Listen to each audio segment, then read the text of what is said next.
हाँ, good afternoon. तो पिछली क्लास में अपन पढ़ रहे थे डिमांड और सप्लाई, और उसके अंदर अपन ने रूल्स पढ़ रहे थे, रूल ऑफ डिमांड और rule of supply. Rule of demand क्या होता है? रूल ऑफ डिमांड किसका प्रभाव बताता है? अरे किसका प्रभाव बताता है? क्या भूल गए? कहाँ हो तुम? कहाँ कहाँ से आए हो? किसका प्रभाव बताता है? मांग का नियम। मांग का प्रभाव किसके ऊपर? मांग का प्रभाव कीमत पर बताता है या कीमत का प्रभाव बताता है मांग पर? कीमत का प्रभाव बताता है मांग पर। क्या प्रभाव होता है कीमत का? मांग बढ़ती है तो सॉरी, कीमत बढ़ती है तो मांग क्या हो जाती है? कम हो जाती है, और कीमत कम होती है तो मांग बढ़ जाती है। इसको मांग का नियम कहते हैं। किसके दृष्टिकोण को बताता है? उपभोक्ता के दृष्टिकोण को, कंज्यूमर का व्यू पॉइंट जो है वो इसमें पता लगता है। और ये जो मांग का नियम होता है, इसके कुछ अपवाद होते हैं। जैसे क्या क्या अपवाद होते हैं? सबसे पहला क्या होता है? आवश्यक वस्तुएं, एसेंशियल गुड्स जो है वो इसका अपवाद होती है। जैसे नमक है, पानी है, पेट्रोल डीजल है, ये सब जो है वो आवश्यक वस्तुएं। दूसरा होता है जीवन रक्षक दवाएं, लाइफ सेविंग ड्रग्स। फिर एक होती है वेबलिन वस्तुएं, वेबलिन गुड्स। वेबलिन वस्तुएं क्या होती है? वे वस्तुएं होती है जो कि विलासिता की वस्तु होती है, या फिर वो सामाजिक प्रतिष्ठा से जुड़ी हुई है, तो सोशल प्रेस्टीज से जो वस्तुएं जुड़ी होती है उनको कहते हैं वेबलिन वस्तुएं। इसके बाद में अगला आता है गिफेन वस्तुएं। गिफेन वस्तुएं क्या होती है? बहुत कम गुणवत्ता की वस्तु होती है। कम गुणवत्ता की वस्तु होती है और इनकी मांग और कीमत दोनों ही बढ़ जाती है। क्यों बढ़ जाती है? क्योंकि इनकी होती है एक प्रतिस्थापन वस्तुएं। प्रतिस्थापन वस्तुएं जो होती है उनकी कीमतें बढ़ गई होती है, और प्रतिस्थापन वस्तुओं की कीमतें बढ़ने के कारण लोग इनकी तरफ ट्रांसफर हो जाते हैं, और ट्रांसफर करने से इनकी कीमतें बढ़ रही होती है और इनकी डिमांड भी बढ़ जाती है। फिर तीसरा होता है तीसरा गुणवत्ता के कारण। जैसे जैसे उच्च गुणवत्ता होती है तो वैसे वैसे भी कीमतें भी बढ़ जाती है और मांग भी बढ़ती रहती है। और नशीले पदार्थ और फैशन की वस्तुएं। फिर आती है आपूर्ति का नियम। आपूर्ति का नियम बताता है कीमत और आपूर्ति के बीच संबंध।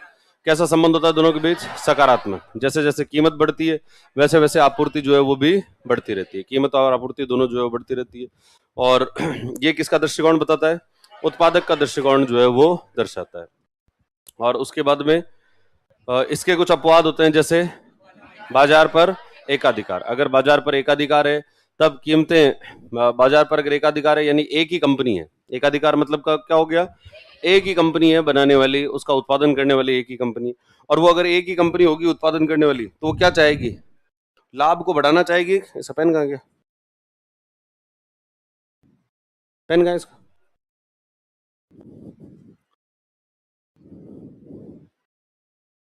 कुछ पता है या यूं ही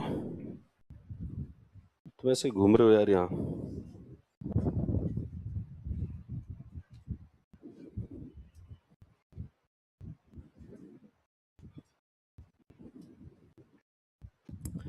हाँ, तो जिसकी अगर एक ही अगर उत्पादक होगा, एक उत्पादक होगा, वो क्या करेगा?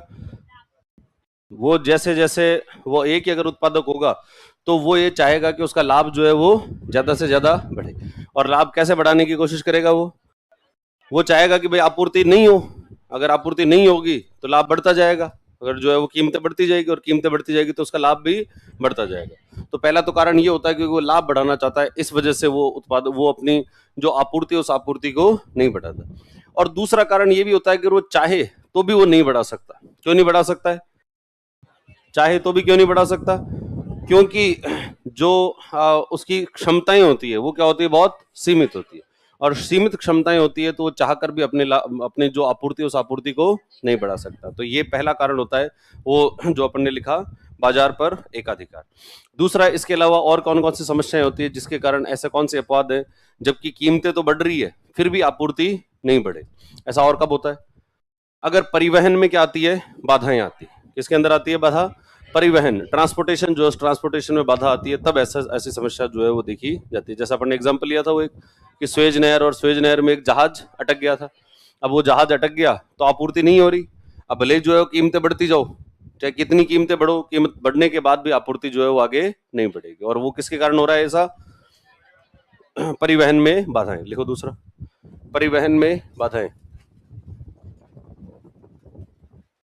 क्या ध्यान रखते हो यार तुम फिर लोग? किसके नीचे? इसके नीचे? इसके नीचे कैसे होगा? इस मैग्नेटिक टेप यही है सिर्फ।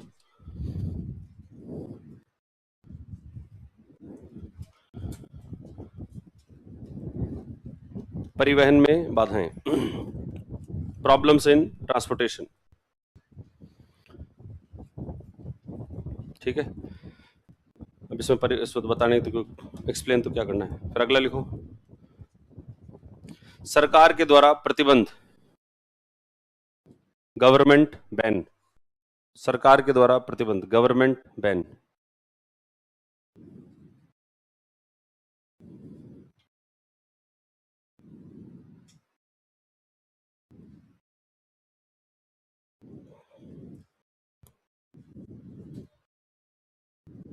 ये तो मैं भी ढूंढ लूंगा, कोई और हो तो बताओ, और कुछ याद हो तुम्हें तो बताओ यार, ये तो मुझे ही पता है। इतना गजब आइडिया तुम्हें लगा लेता हूँ, कोई नया कोई लाओ इनोवेशन कुछ। हाँ, तो अगला लिखो, सरकार के द्वारा प्रतिबंध मतलब क्या, इसका अर्थ क्या है कि सरकार ने उस चीज के ऊपर प्रतिबंध लगा दिया। प्रतिबंध लगा दिया तो भले कीमतें बढ़ती जाओ, जैसे नशीले पदार्थों में कई चीजों पर प्रतिबंध लगा हुआ, अफीम पे प्रतिबंध है और दूसरी चीजों पर प्रतिबंध है, तो उनकी कीमतें ब्लैक मार्केट के अंदर बहुत ज्यादा होती है, फिर भी आप उसकी सप्लाई नहीं कर सकते। ऐसा नहीं कर सकते यार अफीम की इतनी सप्लाई है तो लो मैं यहीं पे एक ठेला लगा लेता हूँ, ऐसा कार्य नहीं किया जा सकता। और क्या होता है इसके अलावा एक है चेंज ऑफ बिजनेस, व्यवसाय में परिवर्तन। अगला लिखो, व्यवसाय में परिवर्तन, चेंज ऑफ बिजनेस।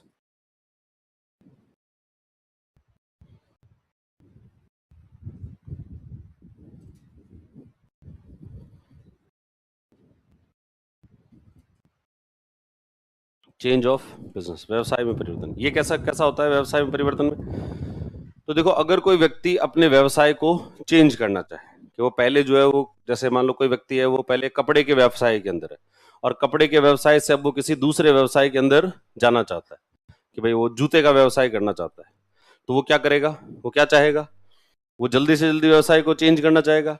तो उसके पास पहले से जो स्टॉक पड़ा हुआ है उस स्टॉक को वो कम कीमतों पर भी बेचने के लिए तैयार हो जाता है। ऐसा लगाते हैं ना, end off season cell type की लगाते हैं। तो अब एंड ऑफ सीजन तो वो सीजन चेंज हो रहा होता है, पर अगर व्यक्ति को व्यवसाय चेंज करना हो तो उसके पास जितना भी चीजें पड़ी होगी वो सारी की सारी एक साथ सप्लाई कर देगा, कि हमारे पास में जितनी है वो सारी सप्लाई कर दी, अब हम जो है वो इसको और कम कीमत पर बेचेंगे। तो कीमत कम है और सप्लाई क्या है, ज्यादा। जो कीमत कम है और सप्लाई ज्यादा है, इसका मतलब ये किसका अपवाद हो गया, कौन से नियम का अपवाद हो गया, आपूर्ति के नियम के का ये अपवाद जो है वो। देखो, यदि कोई व्यक्ति व्यवसाय में परिवर्तन करता है, if a person changes business, यदि कोई व्यक्ति व्यवसाय में परिवर्तन करता है,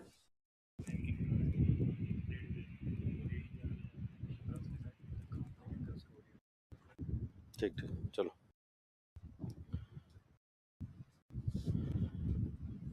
यदि कोई व्यवसाय में, यदि कोई व्यक्ति व्यवसाय में परिवर्तन करता है, if a person changes business, यदि कोई व्यक्ति व्यवसाय में परिवर्तन करता है, तब वह तब वह पुराने व्यवसाय की वस्तुओं को, क्या, एसी, एसी का क्या बंद कर दें, इनको बताओ। यदि कोई व्यक्ति व्यवसाय में परिवर्तन करता है, if a person changes business, तब वह पुराने व्यवसाय की वस्तुओं को एक साथ कम कीमत पर बेचने के लिए तैयार हो जाता है। Then that person would agree to sell stocks of old business at low prices, तब वह व्यक्ति पुराने व्यवसाय की वस्तुओं को कम कीमत पर बेचने के लिए तैयार हो जाता है। That then that person agrees to sell old stocks at low prices, तब वह व्यक्ति पुराने व्यवसाय की वस्तुओं को कम कीमतों पर बेचने के लिए तैयार हो जाता है। ठीक है, तो यानी क्या होता है कि उसकी सप्लाई बढ़ जाती है और कीमतें क्या रहती है, कम रहती है। इसके अलावा अगला है प्राकृतिक आपदा, नेचुरल डिजास्टर या नेचुरल, प्राकृतिक घटना, नेचुरल फिनोमेना। तो ऐसा कब होगा, जब कोई बाढ़ वगैरह आ जाए, बाढ़ सूखा ऐसा अगर हो तो भी आपूर्ति को बढ़ाया नहीं जा सकता, कि अगर जो है वो सूखा पड़ गया और सूखा पड़ गया तो फसल खराब हो गई, और फसल खराब हो गई तो अब ये फसल जो है वो वापस सही कब होगी? तो अब अगले साल ही होगी।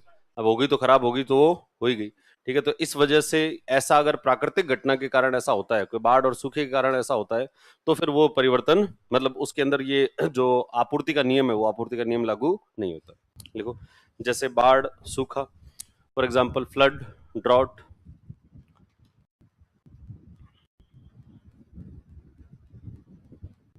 जैसे बाढ़, सूखा आदि आदि के कारण,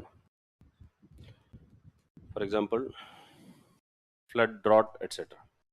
ठीक है, तो ये है कौन सा कारण? प्राकृतिक कारण। फिर एक और रह गया, प्रतिस्पर्धा। अगला लिख लो, प्रतिस्पर्धा, कंपटीशन, प्रतिस्पर्धा, कंपटीशन।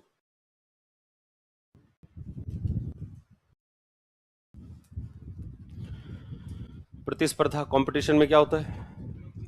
तो दो अगर उत्पादों के बीच में कंपटीशन चल रहा है या दो कंपनियों के बीच में कंपटीशन चल रहा है, तो वो क्या करेंगे? ज्यादा से ज्यादा कस्टमर को अट्रैक्ट करने के लिए अपनी प्राइसेस को कम करते रहते हैं, प्राइसेस को कम करते रहते हैं और आपूर्ति को बढ़ाते रहते हैं। ठीक है, तो आप जब ये कंपटीशन होता है दो कंपनियों के बीच में या दो उत्पादों के बीच में, अगर कंपटीशन हो रहा हो तो भी ऐसी घटनाएं देखने को मिलती है। देखो, यदि दो कंपनियों के बीच, if two companies are competing with each other, यदि दो कंपनियों के बीच प्रतिस्पर्धा चल रही है, if two companies are competing with each other, यदि दो कंपनियों के बीच प्रतिस्पर्धा चल रही है,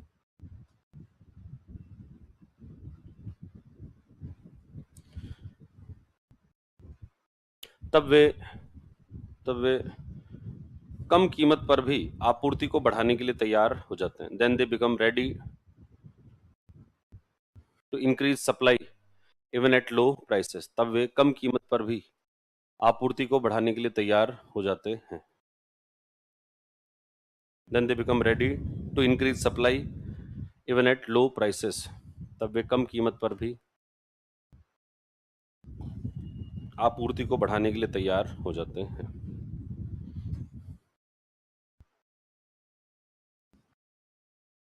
ठीक है, तो ये सब अपवाद हैं किसके? आपूर्ति के नियम के। तो ये तो वे अपने अपवाद। अब एक जो तुम्हारी शिकायत आई हुई है कि तुम जो है वो कितने बजे आते हो, कितने बजे क्लास होती है तुम्हारी?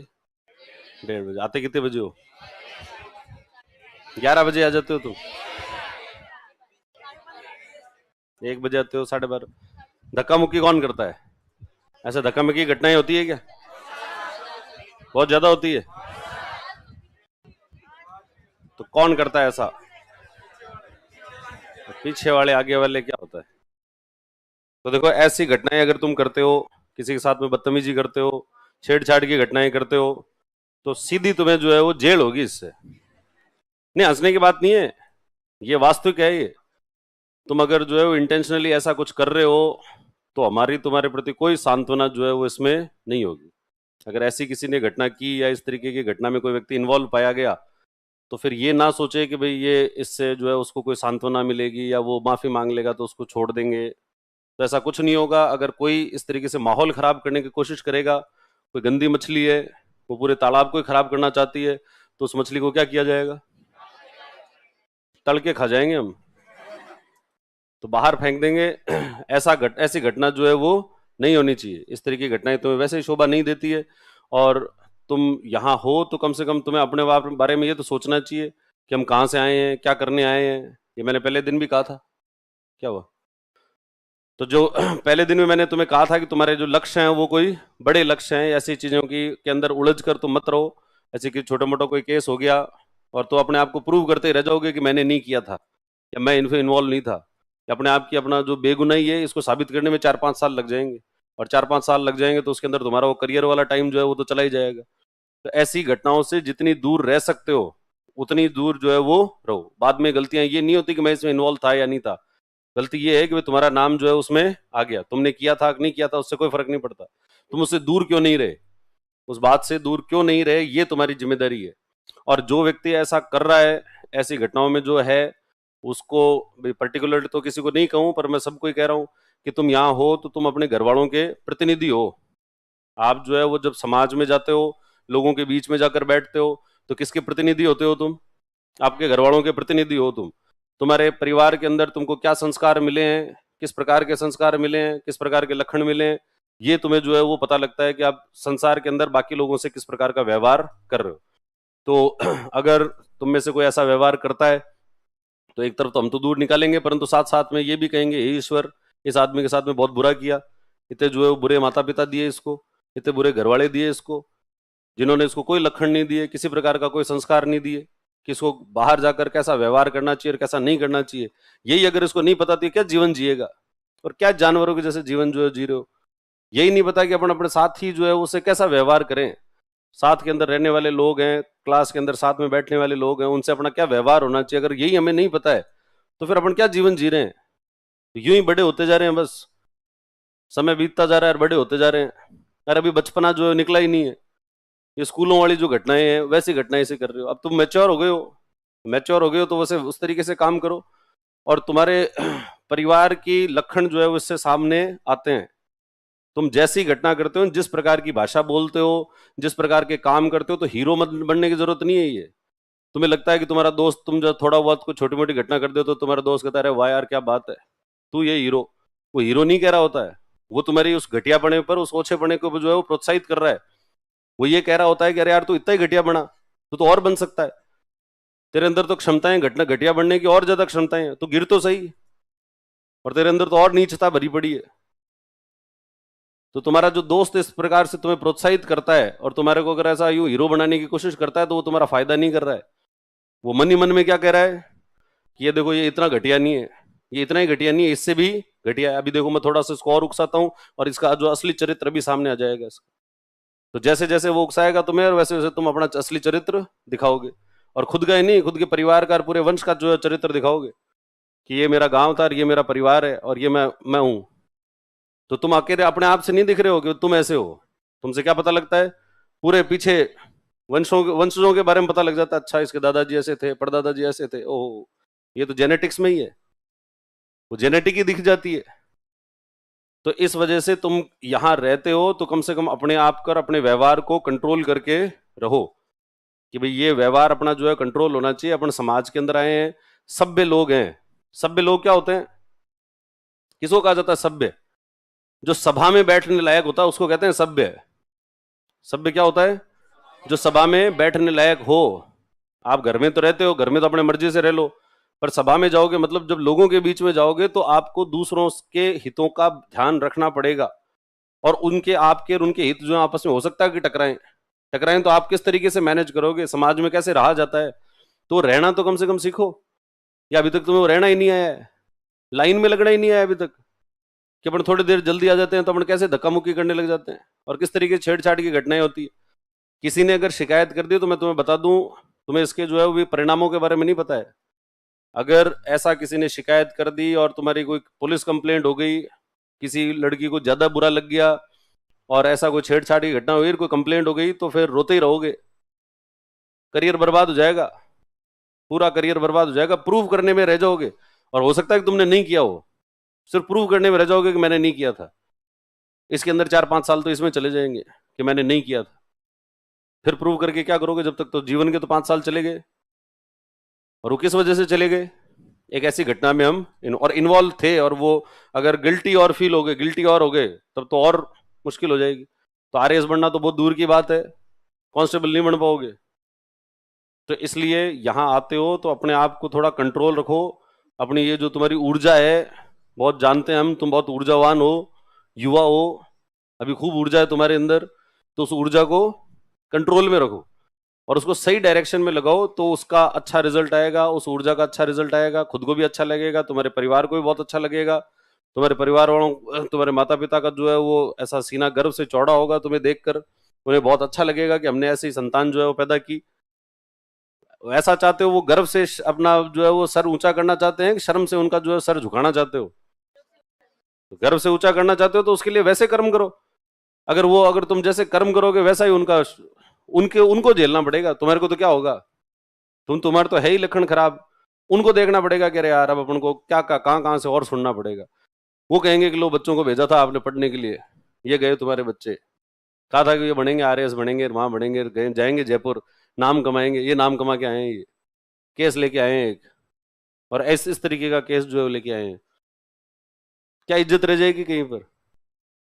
तो इसलिए सोच समझकर अपने विचार को करो। और अब तुम जो है वो कोई बच्चे नहीं रहे हो, अब अपने तुम भले बुरे को अच्छे से समझते हो, तुम मेच्योर लोग हो। तो हम भी कोई तुम्हें ऐसा कहने में ज्यादा आनंद आता हो हमें, या तुम्हें इस तरीके का ज्ञान देने में कोई आनंद आता हो, ऐसा कोई नहीं है। हम भी चाहते हैं कि कंफर्टेबल माहौल रहे, एक आराम से जो है वो घर का परिवार का माहौल रहे, और उससे जो है अपन ये पूरा टाइम निकाल लें, सुख दुख के अंदर जो है वो जो भी हो उसमें साथ रहें, जो अप्स एंड डाउन है उनको साथ में मिलकर संघर्ष कर लें। हम भी ये चाहते हैं, किसी का बुरा नहीं चाहते। परंतु फिर भी अगर कोई एक ही व्यक्ति या फिर कुछ लोग, कुछ दो तीन लोग भी अगर मिलकर ऐसा करना चाहेंगे कि वो पूरी क्लास को डिस्टर्ब करना चाहेंगे, तो ऐसे लोगों को जो है हम टॉलरेट नहीं करेंगे। ठीक है? तो और ऐसा कोई दूसरा भी करता हुआ दिखता है तो उसकी कंप्लेंट भी करो, और उसको कहो, अगर तुम्हारा वास्तविक रूप में तुम्हारा कोई दोस्त है तो उसको वास्तविक रूप में कहो कि यार तेरे से ये सब चीजें अपेक्षा नहीं है, तो इससे अच्छा आदमी है, तो इससे भला कुछ कर सकता है, ये ऐसी घटिया हरकतें जो है वो तू करने के लिए बना नहीं है, तो अच्छी चीजें करने के लिए बना है। तेरे जीवन के अंदर बहुत बढ़िया बढ़िया चीजें हैं।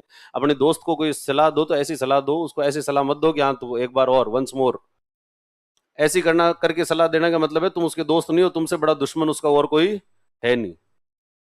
ठीक है, चलो अब पढ़ो आगे। हाँ, तो इसके बाद में अब देखो मूल्य का निर्धारण कैसे होता है, प्राइस का डिटर्मिनेशन। किसी भी चीज की अगर कीमत का निर्धारण करना है तो कीमत का निर्धारण कैसे होगा? तो दो प्रकार के ग्राफ देखे अपन ने, एक तो मांग के नियम में ग्राफ देखा था और एक आपूर्ति के नियम में। मांग का नियम जो किसके दृष्टिकोण को दर्शाता है? दृष्टिकोण किसका है? कंज्यूमर। और आपूर्ति का नियम उत्पादक या आपूर्तिकर्ता या विक्रेता जो है उसके दृष्टिकोण को दर्शाता है।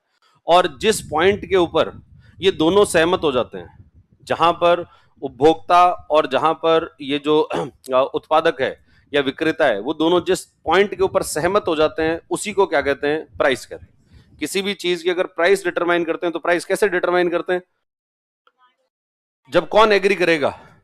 उपभोक्ता एग्री करेगा और साथ में जो आपूर्ति करता है वो एग्री करेगा। मान लो तुम जो है कमरा लेने गए, और कमरा लेने गए और आपने जो है वो कमरे की कोई रेट कही, आपको पसंद आ गया कमरा, यहाँ अच्छा है, और आपने कहा कि साहब कितना? 10,000। मतलब उसने कहा कि मान लो 10,000, और आप कह रहे हो नहीं नहीं 10,000 तो बहुत ज्यादा, मैं तो 6,000 ही दूंगा। वो कह रहा है कि नहीं नहीं 6,000 में नहीं बैठेगा, 6,000 में तो नहीं बैठा, 10,000 ही है, 10,000 से 1 रुपया कम नहीं लूंगा। और आपने कह दिया कि नहीं नहीं चाहिए, फिर जाओ 10,000 है, तो वो चलने लगेगा। फिर वो रोकेगा आपका, रुको रुको रुको रुको, चलो ठीक है 500 रुपये कम दे देना, और तो क्या है। यानी वो थोड़ा कम आया, वो थोड़ा कम आया, तो फिर आप जो है वो क्या करोगे? आप भी अपना थोड़ा प्राइस बढ़ाओगे। आप कहोगे कि नहीं यार चलो ठीक है 500 रुपये तो क्या 7,000 कर दो।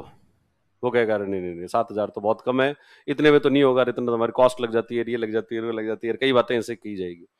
फिर उसके बाद में जो है थोड़ी देर तो चर्चाएं चलेगी, और थोड़ी देर चर्चा चलने के बाद में ना तेरी ना मेरी, 8,000 में डील करते हैं इसको, डील डन। और डील डन, अब अगला मना भी कर रहा है कि नहीं नहीं नहीं, अरे नहीं नहीं नहीं क्या होता है, तो रखना पड़ेगा, ये तो रखना ही पड़ेगा, इतना तो मन रखना पड़ेगा आपको, और जबरदस्ती पैसे जो है हाथ में दे जाएगा, बस हो गया हो गया हो गया। अगला भी रखे लेगा, क्योंकि अगला भी उस रेट पर रेडी है, आप भी उस रेट पर रेडी हो, और अगला व्यक्ति भी उस रेट पे रेडी। तो वो चीज, वो पॉइंट जिसके ऊपर कौन सहमत हो जाता है? दोनों सहमत होते हैं, उसी को कीमत कहते हैं।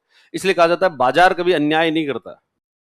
बाजार जो है वो जो कीमत होती है, किसी भी चीज की कीमत होती है, वो कभी ज्यादा नहीं होती।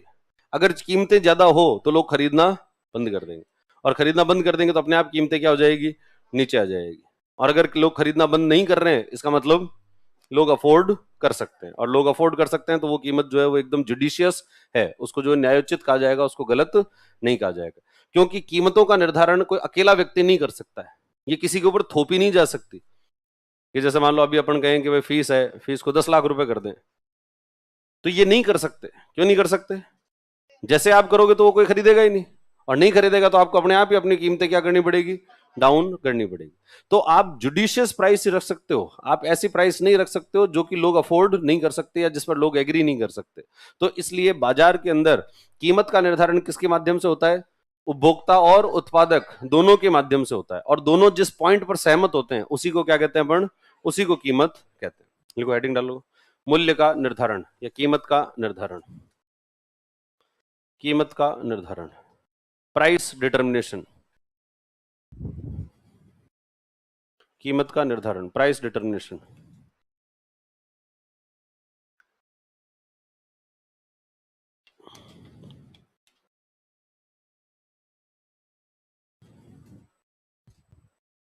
कीमत वह बिंदु है, प्राइस इज दैट पॉइंट, कीमत वह बिंदु है,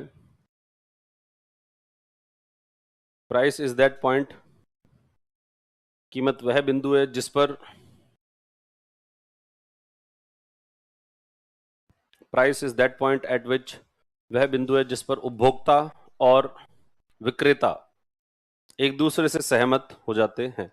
price is that point at which both consumer and seller agrees with each other. कीमत वह बिंदु है जिस पर उपभोक्ता और विक्रेता या उत्पादक एक दूसरे से सहमत हो जाते हैं। Price is that point at which both consumer and seller और producer agrees with each other. कीमत वह बिंदु है जिस पर उपभोक्ता और विक्रेता दोनों एक दूसरे से क्या हो जाते हैं, सहमत हो जाते हैं। और इसका जो ग्राफ बनता है, तो अब तक अपन ने दो ग्राफ बनाए थे। एक तो बनाया था किसका, मांग का नियम, और दूसरा आपूर्ति। मांग के नियम में तो क्या करा था, एक ऐसे लाइन खींची थी, और आपूर्ति के नियम में ऐसे लाइन खींची थी, और ये दोनों कहां पर कट कर रहे हैं, यहाँ। और बस यही होती है कीमत, इसी को क्या कहते हैं, प्राइस। इधर होती है मात्रा, क्वांटिटी, ये तो है मांग, दैट इज डिमांड, और ये है आपूर्ति, दैट इज सप्लाई।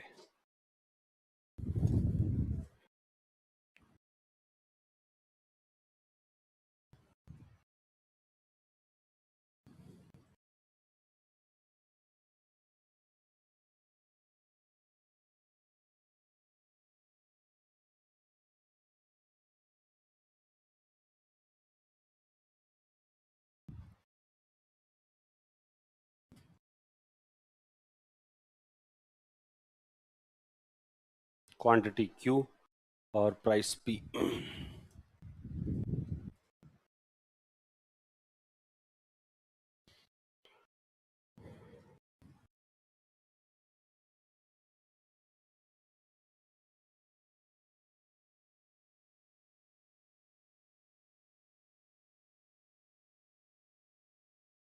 ठीक है, तो ये डिमांड एंड सप्लाई, तो ये हो गया अपना डिमांड एंड सप्लाई वाला चैप्टर पूरा।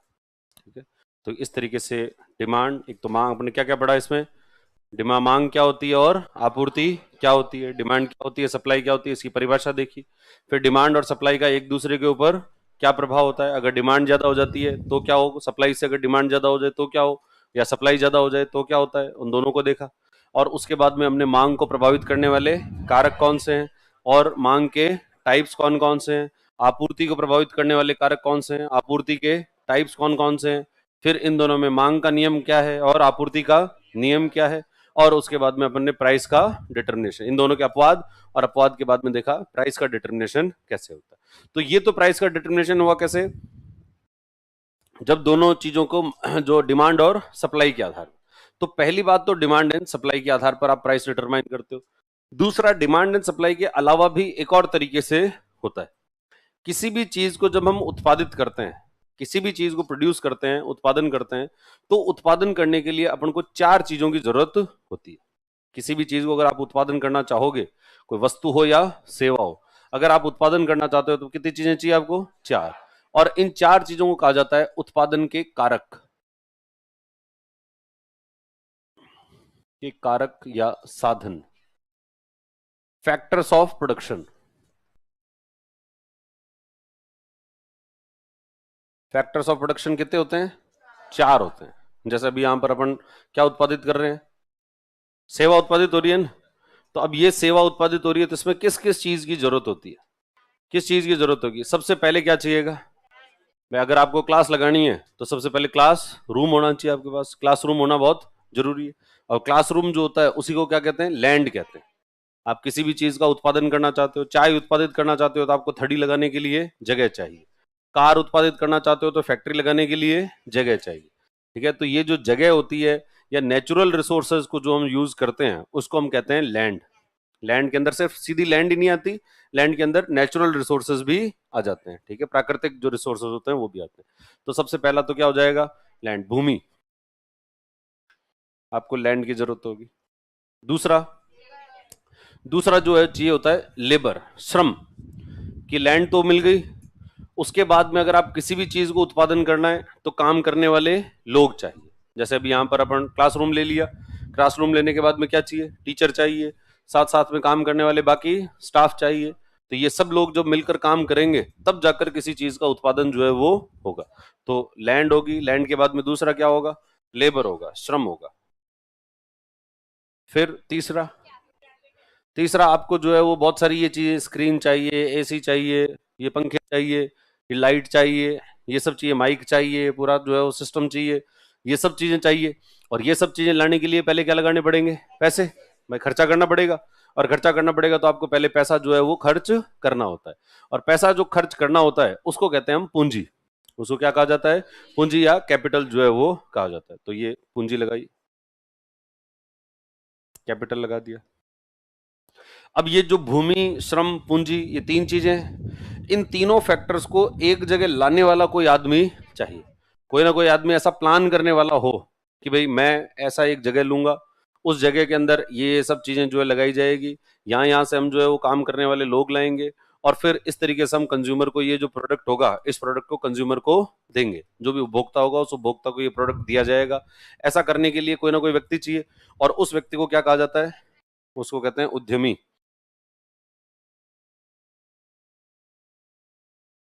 एंटरप्रेन्योर। तो इसलिए उद्यमिता, अगर या उद्यमिता कह दो या एंटरप्रेन्योरशिप। तो कितनी चीजें चाहिए, चार, चार होते हैं ये फैक्टर्स ऑफ प्रोडक्शन। किसी भी चीज का उत्पादन कर रहे हैं तो अपन को कितनी चीजों की जरूरत होती है, चार चीजों, लैंड, लेबर, कैपिटल और एंटरप्रेन्योरशिप, ये चार चीजें होती है। और इन चारों चीजों की कुछ ना कुछ लागत लगती है, कॉस्ट, उसी क्या लगेगी, कॉस्ट। लैंड के अगेंस्ट क्या पे करना पड़ेगा, रेंट, किराया देना पड़ेगा। आपने भूमि ली है तो उसके अगेंस्ट आपको क्या देना पड़ेगा, किराया जो है वो देना पड़ेगा। श्रम आप अगर यूज कर रहे हो तो उसके अगेंस्ट क्या देना पड़ेगा आपको, वेजेस, मजदूरी जो है वो देनी पड़ेगी।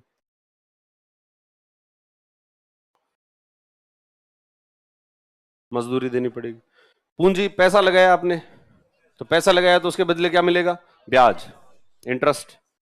भाई ये पैसे कहाँ से लाए, तो कोई बैंक से लाए या खुद के भी पैसे लगाए, तो भी उसको अगर आपने इस यहाँ लगाया इसकी जगह किसी और को देते या बैंक में रखते तो आपको ब्याज मिलता। तो यहाँ का इसका भी क्या मिलना चाहिए, ब्याज जो है वो मिलना चाहिए।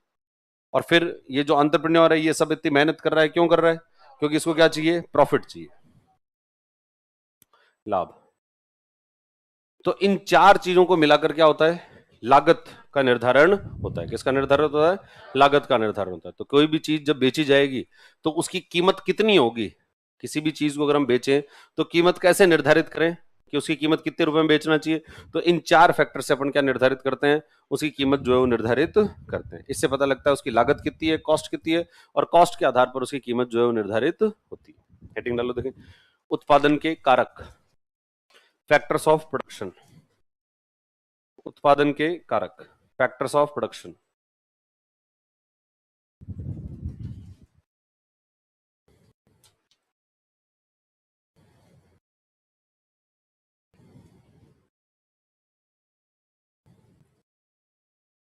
उत्पादन के कारण, फैक्टर्स ऑफ, किसी भी वस्तु या सेवा को उत्पादित करने के लिए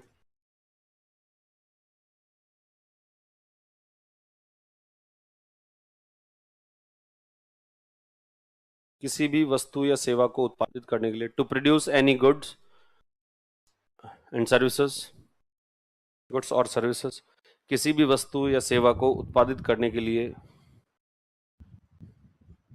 चार, उत्पादन के चार कारक आवश्यक होते हैं। Four factors of production are necessary.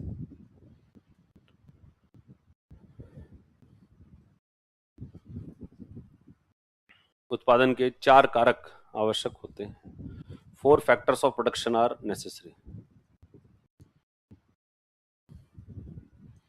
उत्पादन के 4 कारक आवश्यक होते हैं। 4 factors of production are necessary. ऐसे एक टेबल बना लो, एक तरफ ये उत्पादन के कारक और उधर लागत, कॉस्ट लिख लो। फैक्टर्स ऑफ प्रोडक्शन और सामने है कॉस्ट।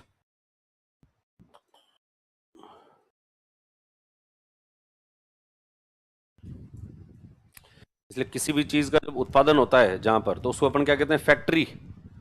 फैक्ट्री क्यों कहते हैं?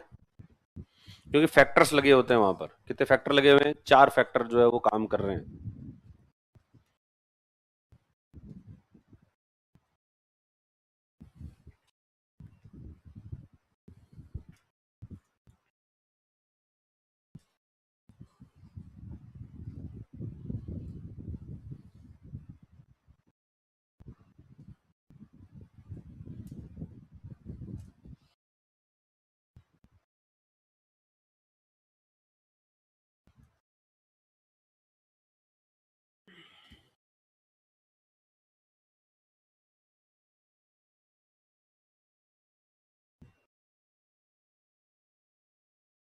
ठीक है। और ये जो लागत होती है, इस लागत को क्या कहा जाता है? इसको अपन कहते हैं साधन लागत या फैक्टर कॉस्ट। ये बना लो, उसके बाद में आगे लिखेंगे फैक्टर कॉस्ट।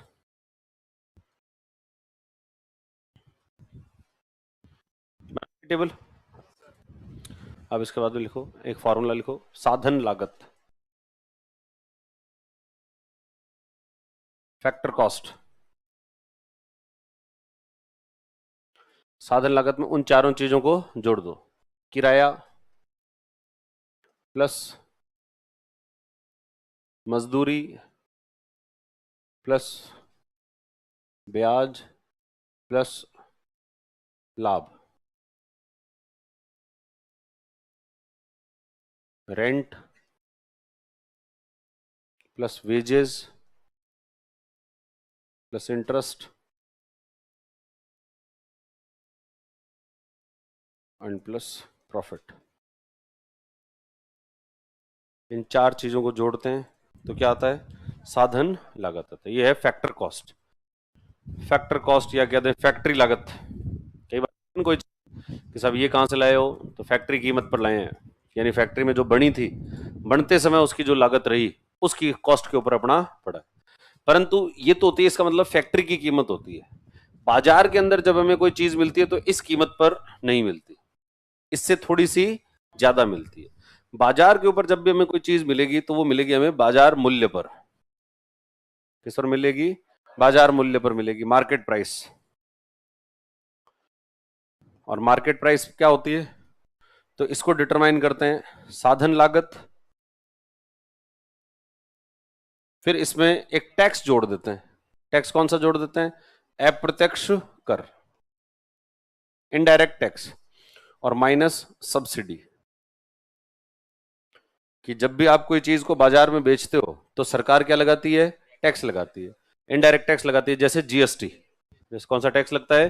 जीएसटी। अभी जैसे तुम्हारी फीस है 94,000 है, तो ये 94,000 जो है वो कोई पूरी पूरी स्प्रिंग बोर्ड की नहीं है। इसके अंदर क्या इंक्लूडेड है? इसमें टैक्स इंक्लूडेड है। इसमें लगभग 18% जो है वो क्या जाता है? टैक्स जाता है। और ये किसको जाएगा? ये गवर्नमेंट को, जो आपको पे करना पड़ेगा। तो फैक्ट्री कॉस्ट, आपका जो साधन लागत फैक्टर कॉस्ट हुआ, उसमें किसको जोड़ा? इनडायरेक्ट टैक्स को। अब इस मामले में सरकार कोई सब्सिडी देती नहीं है। अगर दे तो हम उसको क्या कर देंगे?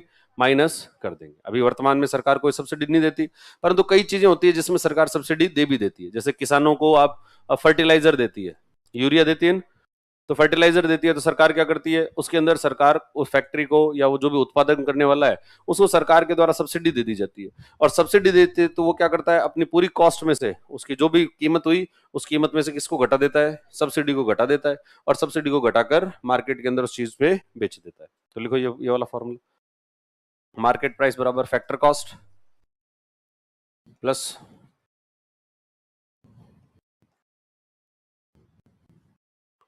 Indirect tax minus subsidy.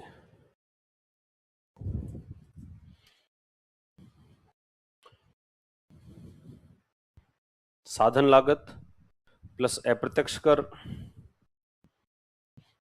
और माइनस सब्सिडी। अगर सब्सिडी नहीं दे रही है सरकार तो वहां पर क्या हो जाएगी, सब्सिडी का वैल्यू जीरो। जैसे अपना वाला केस है तो इसमें नहीं दे रही है सरकार, उसको क्या कहेंगे, जीरो कर देंगे। अगर दे रही होती है तब उतनी सब्सिडी उसमें से क्या कर दी जाएगी, वो माइनस कर दी जाएगी। ठीक है, तो ये होते हैं, इस तरीके से भी मूल्य का निर्धारण होता है। तो मूल्य का निर्धारण दो प्रकार से हो गया। एक तो अपन ने देखा डिमांड एंड सप्लाई से, डिमांड एंड सप्लाई से जिसके ऊपर ऐसा पॉइंट जिसके ऊपर कौन एग्री कर जाए, उत्पादक और जो कंज्यूमर है वो दोनों जिस पर एग्री कर जाए वहां पर उससे निर्धारित हो जाता है। और दूसरा किससे होता है, दूसरा होता है इस तरीके से। इस तरीके से पहले अपन क्या निकालते हैं, फैक्टर कॉस्ट निकालते हैं, उसके बाद उसमें इनडायरेक्ट टैक्स जोड़ते हैं, फिर सब्सिडी जो है उसमें से क्या कर देते हैं, घटा देते हैं। और इसी तरीके से किसी भी चीज की कीमत निर्धारित हो रही है तो उसका ये दूसरा तरीका जो है वो होता है। जैसे देखो ये यहाँ पर 4 फैक्टर्स ऑफ प्रोडक्शन जो है वो लग रहे हैं। क्या है 4 फैक्टर्स ऑफ प्रोडक्शन इसके अंदर? सबसे पहले तो लैंड है, भूमि है, और वहां पर ये कोई फल उत्पादित कर रहे हैं, ठीक है, कोई बाग लगा रखा है। अब इसमें से ये फल तोड़ रहा है ये आदमी, यानी ये मजदूर है, और मजदूर है तो इसको क्या मिलेगा, वेजेस जो है वो मिलेगा। और ये ट्रैक्टर वगैरह ये सब यूज में ले रखे हैं, ये क्या है, कैपिटल है, पूंजी है, ठीक है। और ये मैडम है ये सब देख रही है, इसका मतलब ये क्या है, ये एंटरप्रेन्योर है, ये जो है क्या है, उद्यमी है। तो इस तरीके से 4 फैक्टर्स मिलकर क्या बनाते हैं, फैक्टर्स ऑफ, ये 4 मिले तब जाकर क्या हुआ, किसी चीज का उत्पादन हुआ। अब ये अगर ये चीज आपको बेचनी है, ये फल बेचना है तो कितने में बेचेंगे, तो उसका निर्धारण कैसे करेंगे, इस चारों के कॉस्ट जो है वो निकाली जाएगी, और इन चारों की कॉस्ट के आधार पर फिर हम निकालेंगे कि भाई पर जो प्रोडक्ट है वो कितने का बेचा जाएगा। और भाई टोटल कॉस्ट निकालो, और फिर जितने आपके फल हुए हैं उससे उसको क्या कर दो, डिवाइड कर दो, तो आपको एक फल किया जाएगी और उस आधार पर उसको बेचा जाएगा। ठीक है, और मार्केट में जब बेचेंगे तो फिर टैक्स और लग जाएगा, और सरकार अगर सब्सिडी दे रही होगी तो वो कम कर देंगे। उद्यमी का प्रॉफिट उद्यमी खुद डिसाइड करता है कि मैं कितना प्रॉफिट रखूंगा, कि भाई आपका वो उद्यमी जो है वो जो काम कर रहा है, भाई एक तो मजदूर काम कर रहा है, मजदूर काम कर रहा है तो उसके बदले तो उसको क्या मिल गया, वेजेस मिल गए। पर उद्यमी जो काम कर रहा है उसके बदले उसको क्या मिलता है, प्रॉफिट मिलता है। वो किसके लिए, वो वेजेस के लिए काम नहीं कर रहा है कि मेरे परफेक्ट वेजेस इतने ही हैं, इतना ही मिलना चाहिए। वो ये सोचता है मेरा प्रॉफिट है, प्रॉफिट बढ़ भी सकता है और प्रॉफिट कम भी हो सकता है। वो लाभ लेने के लिए तैयार भी और घाटा खाने के लिए भी तैयार है। तो दोनों ही चीजों के अंदर वो रिस्क ले रहा है, और रिस्क ले रहा है तो इसलिए उसको वेजेस नहीं कहते। वेजेस तो क्या होते हैं, एकदम फिक्स होते हैं, और फिक्स होते हैं तो उसको, उसका तो काम करने का मतलब है कि भाई गया व्यक्ति, अपना मजदूरी की और घर आ गया। अब उसको और कोई मतलब नहीं है उससे, उस जगह से उससे कोई ज्यादा अर्थ नहीं है। परंतु जो उसका प्रोड्यूसर होगा, जो एंटरप्रेन्योर होगा, उसको तो दिन रात उसके बारे में, आपका उत्पादन जो उसके बारे में ध्यान रखना होगा, और ध्यान रखना होगा तो उसके दिमाग में तो हमेशा ही चलता रहेगा कि किस तरीके से अपन और अच्छा कर सकते हैं, क्या क्या समस्याएं आ रही है, इन समस्याओं को कैसे दूर कर सकते हैं, क्या नया कर सकते हैं। इन सब चीजों के बारे में जो है वो उद्यमी सोचता रहता है। और ये उद्यमी इतना सोचना है या फिर इतना काम क्यों कर रहा है, किस चीज के लिए कर रहा है, वो प्रॉफिट, वो ड्राइविंग फैक्टर जो है वो कौन है, प्रॉफिट। तो प्रॉफिट के लिए कार्य होता है। इसके बाद में अगला सेक्टर्स ऑफ इकोनॉमी, अगला लिखो सेक्टर्स ऑफ इकोनॉमी, अर्थव्यवस्था के क्षेत्र, अर्थव्यवस्था के क्षेत्र है, चैप्टर नहीं है, टॉपिक है, बेसिक कॉन्सेप्ट पढ़ रहे हैं अभी अपन। बेसिक कॉन्सेप्ट में अगला कॉन्सेप्ट है सेक्टर्स ऑफ इकोनॉमी, अर्थव्यवस्था के क्षेत्र, अर्थव्यवस्था के क्षेत्र, सेक्टर्स ऑफ इकोनॉमी। मैं देखो अर्थव्यवस्था के बारे में अपन ने पढ़ा था, अर्थव्यवस्था क्या होती है, आर्थिक गतिविधियों का अध्ययन। अब ये जो आर्थिक गतिविधियों का अध्ययन होता है, जो इकोनॉमिक एक्टिविटीज को स्टडी करते हैं, तो ये आर्थिक गतिविधियों का अध्ययन में मतलब क्या होता है, आर्थिक गतिविधियों में क्या क्या चीजें आती है, वस्तु और सेवा का उत्पादन और उनका उपभोग और मौद्रिक लेन देन। तो यानी वस्तु और सेवाएं, जो भी आर्थिक गतिविधियां हो रही है, इनके कोर के अंदर क्या चीजें हैं, या तो वस्तु है या फिर सेवा है। इकोनॉमी के कोर में ये दो ही चीजें होती है, या तो वस्तु उत्पादित होगी या फिर सेवा। उपभोग भी या तो वस्तु का होगा या सेवा का होगा। डिमांड सप्लाई दोनों, या तो वस्तु की होगी डिमांड या फिर सेवा की होगी। सप्लाई भी या तो वस्तु की होगी या सेवा की होगी। तो इसलिए ये जो वस्तु और सेवाएं हैं, इनको क्या करते हैं, हम विभाजित करते हैं कि इनकी प्रकृति किस प्रकार की, इनका नेचर किस प्रकार का है, उसके आधार पर इनको 3 कैटेगरी में डिवाइड कर लिया जाता है। जैसे सबसे पहले जो है वो कौन से आता है, कौन सा सेक्टर आता है, प्राइमरी सेक्टर। प्राइमरी सेक्टर में किसको रखते हैं, प्राथमिक क्षेत्र के अंदर जो है वो ऐसी चीजों को रखा जाता है, ऐसी वस्तुओं को रखते हैं जो कि हम नेचर से प्राप्त करते हैं। कहां से प्राप्त करते हैं? नेचर से, प्रकृति से प्राप्त करते हैं मेजरली। भाई उसमें होता है ह्यूमन कंट्रीब्यूशन भी होता है, मनुष्य का भी उसमें जो है कंट्रीब्यूशन है, योगदान है, परंतु मुख्य रूप से वो चीज कहां से आ रही है? वो नेचर से ही आ रही है। जैसे एग्रीकल्चर प्रोडक्ट है, कौन से उत्पाद है? कृषि के उत्पाद है। कृषि के उत्पाद हम कहां से प्राप्त करते हैं? नेचर से प्राप्त करते हैं कि भाई धरती है, धरती से जो है वो प्राप्त कर रहे हो आप। हालांकि उसमें मनुष्य का योगदान है, मनुष्य उसमें जो है वो मशीन भी लगाता है, उसमें फर्टिलाइजर भी डालता है, ऊपर से कई बार इरिगेशन भी करता है, पर वो सब चीजें तो सब्सिडरी है। मुख्य रूप से उत्पादन कहां से हो रहा है? वो नेचर से हो रहा है। इसी तरीके से डेयरी, डेयरी के उत्पाद हैं और डेयरी के प्रोडक्ट भी नेचर से मिल रहे हैं। फिशिंग, मछली, ये भी, और फॉरेस्ट्री, वानिकी, फॉरेस्ट्री के उत्पाद जो है वो फॉरेस्ट से अपन को जो भी चीजें मिलती है, लकड़ियां मिलती है, अन्य प्रोड्यूस मिलती है, ये सब कहां से मिल रहा है? ये नेचर से। और नेचर से मिलने वाली जो चीजें होती है, इसको कौन से सेक्टर में लिखा जाता है? अर्थव्यवस्था के प्राथमिक क्षेत्र में। और इसमें भी सबसे ज्यादा कहां से होता है? एग्रीकल्चर से होता है। इसलिए इस क्षेत्र को कृषि क्षेत्र भी कहा जाता है। इस क्षेत्र को क्या कहते हैं? कृषि या एग्रीकल्चर सेक्टर जो है वो भी कहते हैं। ये तो नेचर से मिल गई। फिर सब चीजें कोई नेचर से मिलती हो ऐसा नहीं है। कई चीजें ऐसी है जो कि ह्यूमन के खुद का इनोवेशन है, खुद का इन्वेंशन किया उसने, मैन्युफैक्चर किया चीजों को। जैसे कार है, ये कार जो है वो कहाँ? ये नेचर में नहीं होती है, ये तो किसने बनाई है? मनुष्य ने खुद ने बनाई है। ये लकड़ी तो जरूर होगा कि भाई वो नेचर में, परंतु उसको फॉर्म देना, ये फर्नीचर का फॉर्म देना, ये काम कौन करेगा? ये मनुष्य करेगा। इसी तरीके से टेक्सटाइल इंडस्ट्री, ये मनुष्य काम करेगा। ये इलेक्ट्रॉनिक इंडस्ट्री, ये मनुष्य का है। ये इलेक्ट्रिकल इंडस्ट्री, ये मनुष्य के द्वारा बनाई गई है। तो इस तरीके से जो ह्यूमन इंटरवेंशन से जो चीजें बनती है, उसके अंदर उसको अपन क्या कहते हैं? Secondary sector. इसमें निर्माण और विनिर्माण जो है वो आता है। निर्माण में तो होती है कंस्ट्रक्शन एक्टिविटीज। कौन सी एक्टिविटी? कंस्ट्रक्शन। जो ये चीजें भवन निर्माण वगैरह होते हैं, तो कंस्ट्रक्शन की एक्टिविटीज जो आती है। और विनिर्माण में इंडस्ट्री के अंदर जो चीजें बन रही है, मैन्युफैक्चरिंग, उसको कहते हैं। तो निर्माण और विनिर्माण उद्योग कहां पर आते हैं? सेकेंडरी सेक्टर में। और फिर आता है तीसरा, टर्शरी, तृतीयक क्षेत्र। पहला तो प्राथमिक क्षेत्र, दूसरा द्वितीयक और तीसरा तृतीयक। तृतीयक क्षेत्र में किसको रखा जाता है? सेवाओं को। जितनी भी सेवाएं हैं उन सेवाओं को कौन से सेक्टर में रख देंगे? टर्शरी सेक्टर में रख देते हैं। लिखो देखो, अर्थव्यवस्था के क्षेत्र। अर्थव्यवस्था को 3 क्षेत्रों में बांटा गया है। Economy is divided into 3 sectors. अर्थव्यवस्था को 3 मुख्य क्षेत्रों में बांटा गया है। Economy is divided into 3 main sectors. अर्थव्यवस्था को 3 मुख्य क्षेत्रों में बांटा गया है। Economy is divided into 3 main sectors. अर्थव्यवस्था को 3 मुख्य क्षेत्रों में बांटा गया है। पहला, प्राथमिक क्षेत्र, प्राइमरी सेक्टर। प्राथमिक क्षेत्र, प्राइमरी सेक्टर।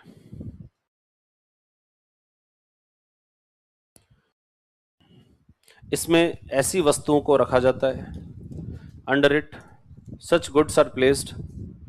इसमें ऐसी वस्तुओं को रखा जाता है, under it such goods are placed.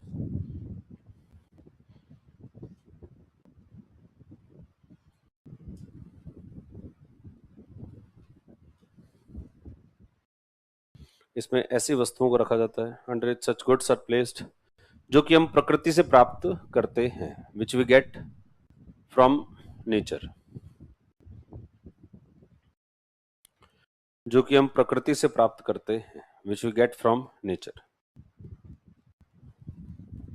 ऐसी वस्तुओं को रखते हैं जो कि हम प्रकृति से प्राप्त करते हैं, जैसे जैसे कृषि, फॉर एग्जाम्पल एग्रीकल्चर, जैसे कृषि, डेयरी,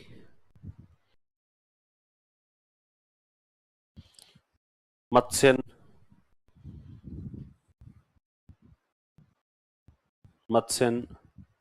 वानिकी, वानिकी,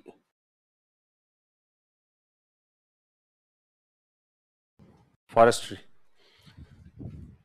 ठीक है, तो ये सब किसके अंदर आती है? कौन से सेक्टर में आती है? इकोनॉमी के प्राइमरी सेक्टर में। और इसको और क्या कहते हैं? इसको कृषि क्षेत्र भी कहते हैं। देखो, इसे कृषि क्षेत्र भी कहा जाता है। It is also called agriculture sector. इसे कृषि क्षेत्र भी कहा जाता है। It is also called agriculture sector. फिर आता है द्वितीयक क्षेत्र, सेकेंडरी सेक्टर। द्वितीयक क्षेत्र, सेकेंडरी सेक्टर।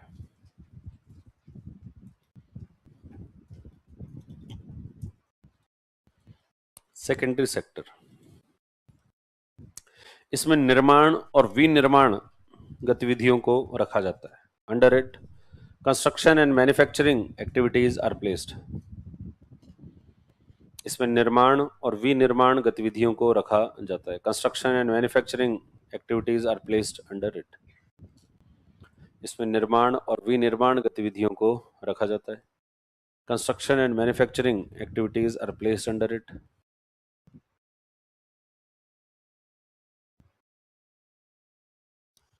इसमें निर्माण और विनिर्माण गतिविधियों को रखा जाता है। Construction and manufacturing activities are placed under it. निर्माण और विनिर्माण गतिविधियों को रखा जाता है।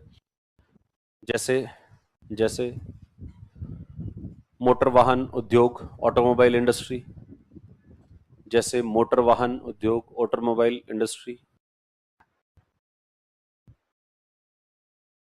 वस्त्र उद्योग, टेक्सटाइल इंडस्ट्री। वस्त्र उद्योग, टेक्सटाइल इंडस्ट्री। वस्त्र उद्योग, टेक्सटाइल इंडस्ट्री। फर्नीचर उद्योग, फर्नीचर इंडस्ट्री। फर्नीचर उद्योग, फर्नीचर इंडस्ट्री। इलेक्ट्रॉनिक उद्योग, इलेक्ट्रॉनिक इंडस्ट्री। इलेक्ट्रॉनिक उद्योग, इलेक्ट्रॉनिक इंडस्ट्री आदि एटसेट्रा। और इसको क्या कहते हैं फेमसली, और क्या कहते हैं इसको? औद्योगिक क्षेत्र भी कहा जाता है। देखो, इसे औद्योगिक क्षेत्र भी कहा जाता है। It is also called industrial sector. इसे औद्योगिक क्षेत्र भी कहा जाता है। It is also called industrial sector.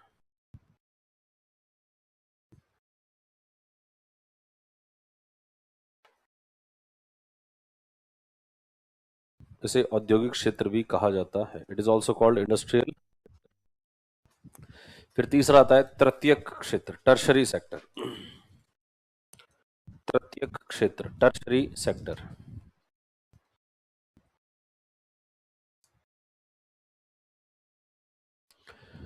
Tertiary sector में किसको रखेंगे? सेवाओं को।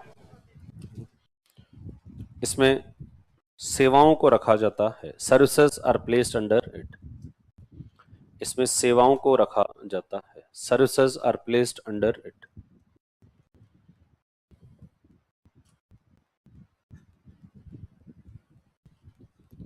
तो सेवाएं किसके अधीन आती है? टर्शरी सेक्टर, तृतीय क्षेत्र जो है उसके अंदर आती है।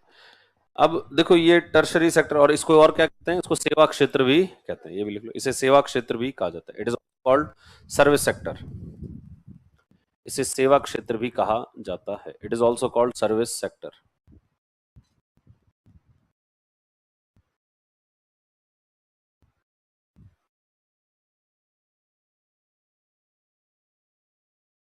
तो सर्विस सेक्टर भी कहते हैं। अब देखो, ये आपने वस्तुओं के लिए तो बना दिए कितने सेक्टर? 2, और सेवाओं के लिए एक ही। बड़ा अन्याय है, बहुत ज्यादा अन्याय है। सर्विसेज को सारे को क्या कर दिया? एक के अंदर रख दिया। तो ये सेवाओं वालों ने कहा कि भाई हमारे तो सारी चीजें एक जगह रख दी। डॉक्टर जो सेवा दे रहा है उसको भी वहीं रख दिया आपने। इंजीनियर जो सेवा दे रहा है उसको भी वहीं रख दिया आपने। कोई ड्राइवर जो सेवा दे रहा है उसको भी वहीं रख दिया। वेटर जो सेवा दे रहा है उसको भी वहीं रख दिया। और कोई सिविल सर्वेंट जो सेवा दे रहा है उसको भी वहीं रख दिया। तो सारी सेवाएं एक जगह ही आ गई। तो इसलिए इसके अंदर भी और डिवीजन होनी चाहिए। तो अर्थव्यवस्था के वैसे मुख्य क्षेत्र तो कितने हैं? 3 ही है। परंतु ये जो सेवा क्षेत्र है, इसको फर्दर और 2 क्षेत्रों में और बांट देते हैं। जो सेवाएं होती है उन सेवाओं को क्या करते हैं? 2 और क्षेत्रों के अंदर बांटते हैं, जिससे कि चतुर्थक और पंचक क्षेत्र जो है वो भी आ जाते हैं। एक तो कौन सा सेक्टर आता है? चतुर्थक, क्वाटरनरी, और एक आता है पंचक, क्वीनरी सेक्टर। तो चतुर्थक और पंचक ये क्षेत्र और आते हैं। लिखो आगे। सेवा क्षेत्र को 2 अन्य क्षेत्रों में भी बांटा जाता है। Service sector is further divided into 2 more sectors. सेवा क्षेत्र को दो अन्य क्षेत्रों में भी बांटा जाता है। Service sector is further divided into two more sector. सेवा क्षेत्र को दो अन्य क्षेत्रों में भी बांटा जाता है। Service sector is further divided into two more sectors. पहला लिखो, इसके बाद अगला लिखो। चतुर्थक क्षेत्र, क्वाटरनरी सेक्टर। चतुर्थक क्षेत्र, क्वाटरनरी सेक्टर। अब इस चतुर्थक क्षेत्र में क्या रखते हैं, कौन सी सेवाएं रखेंगे? वो सेवाएं होती है जो कि ज्ञान पर आधारित होती है। जो कि किस पर आधारित होती है? ज्ञान, नॉलेज चाहिए उसके लिए, नॉलेज पर जो आधारित होती है। अब अगर मान लो कोई ओला, उबर, ये जो कैब सर्विसेज हैं, इसके अंदर कोई ड्राइवर है, वो ड्राइविंग कर रहा है, तो क्या उसको ज्ञान पर आधारित सेवा है? नहीं, वो तो स्किल पर आधारित है। किसी रेस्टोरेंट में कोई आदमी जो है वो वेटर की नौकरी कर रहा है, तो क्या ये ज्ञान पर आधारित है? नहीं, ज्ञान पर आधारित नहीं, ये उसके व्यवहार पर आधारित है। अगर कोई जो है ये जो स्विगी जोमेटो इसका डिलीवरी बॉय है, वो भी ज्ञान पर आधारित नहीं है, वो सेवा जो है ज्ञान पर आधारित नहीं है। पर अगर कोई डॉक्टर आपको मेडिकल सर्विसेज दे रहा है कि कौन अभी बीमार हो गए तो ये दवाइयां ले लेना, ये किसके आधार पर दे रहा है? वो ज्ञान पर। ये किस पर आधारित है? ज्ञान के ऊपर आधारित जो है वो होती है। तो मेडिकल सर्विसेज है, किसी आप लॉयर के पास गए, किसी इसके पास, वकील के पास, और उससे आपने कोई कानूनी सलाह ली, तो वो भी किस पर आधारित है? ज्ञान पर। वो किसके आधार पर दे रहा है? ये ज्ञान के आधार पर वो सेवा जो है वो दे रहा है। तो वो भी ये भी नॉलेज के ऊपर आधारित है। कोई इंजीनियर जो बात बता रहा है वो भी अपने नॉलेज के ऊपर बता रहा है। तो इस तरीके से ये जो सेवाएं होती है जो किस पर आधारित हो? ज्ञान पर आधारित हो। कोई रिसर्च एंड डेवलपमेंट का काम कर रहा है, R&D का काम कर रहा है, तो वो भी ज्ञान पर आधारित हो। ये सब किसके अंदर रखी जाती है? चतुर्थक क्षेत्र के अंदर। इनको तो सबको किसमें रखते हैं? चतुर्थक, क्वाटरनरी सेक्टर में। फिर क्वीनरी, पंचक क्षेत्र में कौन सी सेवाएं होती है? वो सेवाएं होती है जो कि बौद्धिक सेवाएं होती है, और इनका प्रयोग होता है निर्णय लेने में। वो सेवाएं जो कि किसमें महत्वपूर्ण भूमिका निभाती है? निर्णय लेने में, डिसीजन मेकिंग के अंदर एक इंपॉर्टेंट रोल प्ले करती है। इसको जो है पंचक क्षेत्र में। जैसे डिसीजन मेकिंग कहां होता है? सिविल सर्विसेज जो है ना, सिविल सेवाएं। तो अभी तुम तैयारी करो RAS। RAS क्या होता है? राजस्थान एडमिनिस्ट्रेटिव सर्विस, राजस्थान प्रशासनिक सेवा, सेवा है ये। IAS, इंडियन एडमिनिस्ट्रेटिव सर्विस, तो सेवा है वो भी, भारतीय प्रशासनिक सेवा, तो सेवा है ये जो क्या, ये सब ये नौकरियां नहीं है। ये तुम सोचो नौकरी करने जा रहे हैं, बेरोजगारी दूर करो, ये बेरोजगारियां दूर नहीं हो रही है इससे। ये क्या है? ये सेवाएं हैं। जनता की क्या करनी पड़ेगी? सेवा करनी पड़ेगी। इसके अंदर 24/7 का काम है। ये ऐसा नहीं है कि साहब अब मेरे तो हो गए 5 बज गए, अब मैं तो गया घर पे, अब घर पे गया तो अब देखेंगे, कल ही देखेंगे, या 2 दिन की छुट्टी आ गई तो बस अपने तो गए यहाँ से। 2 दिन की छुट्टी में ऐसे नहीं है कहीं पर चले गए। आपकी सेवा है। सेवा का मतलब है कि अगर कुछ आप जिस जगह पर रह रहे हो उसकी पूरी जिम्मेदारी आपकी है, और जिम्मेदारी है तो आपको कभी भी उठाया जा सकता है। अभी जो है वो जैसे ये है ना आड़ोती बेल्ट, आड़ोती बेल्ट में चल रही है बरसात, मतलब बाढ़ की स्थितियां जो है वो। अब बाढ़ की स्थितियां, आप जो है वो मान लो कहीं कलेक्टर हो, कहीं पे SDM हो, और आपका जो इलाका है वहीं पर हो जाए बाढ़, पूरी रात बाढ़ हो गई, मतलब वो बरसात हो गई है, पूरी रात बरसात हो गई, तो आपको उठा दिया जाएगा 3 बजे से, लो भाई उठ जाओ। ये दुनिया तो बाद में उठेगी, आप पहले उठ जाओ और उठकर देखो, कुछ चीजें करो, काम करो। तो उस समय आपको क्या करना है? वहां पर निर्णय लेना है। वो ज्ञान नहीं दिखाना है अपना कि बाढ़ के 4 कारण बता देता हूं। अभी एक ऐसे लिख देता हूं बाढ़ के ऊपर कि अच्छा बाढ़ आ गई तो रुको मैं एक बार एक ऐसे लिख के आता हूं इस पे, फिर या फिर कोई इस पे क्वेश्चन दे दो, मैं आंसर लिख कर ले देता हूँ। आंसर राइटिंग प्रैक्टिस अच्छी है मेरी।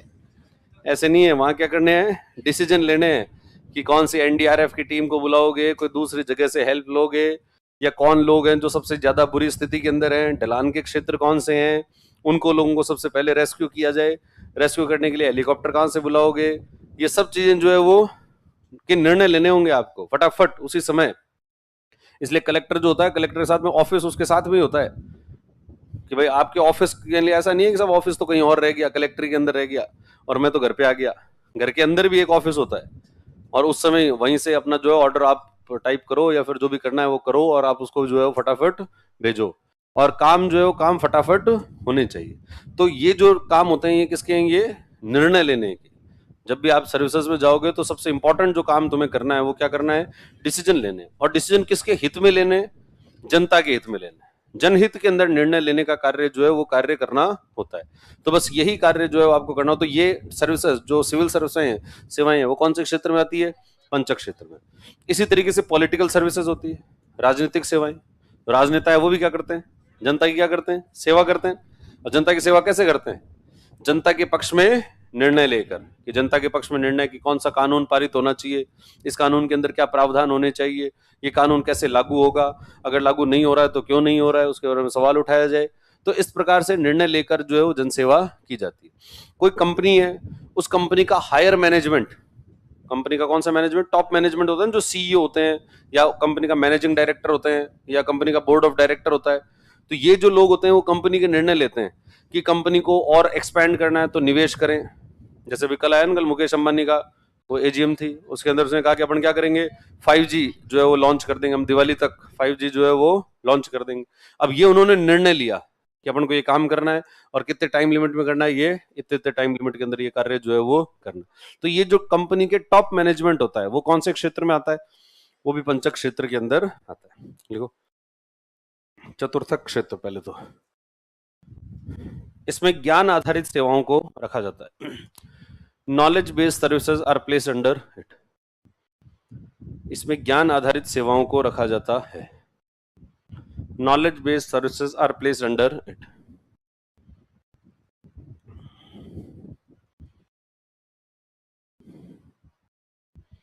इसमें ज्ञान आधारित सेवाओं को रखा जाता है।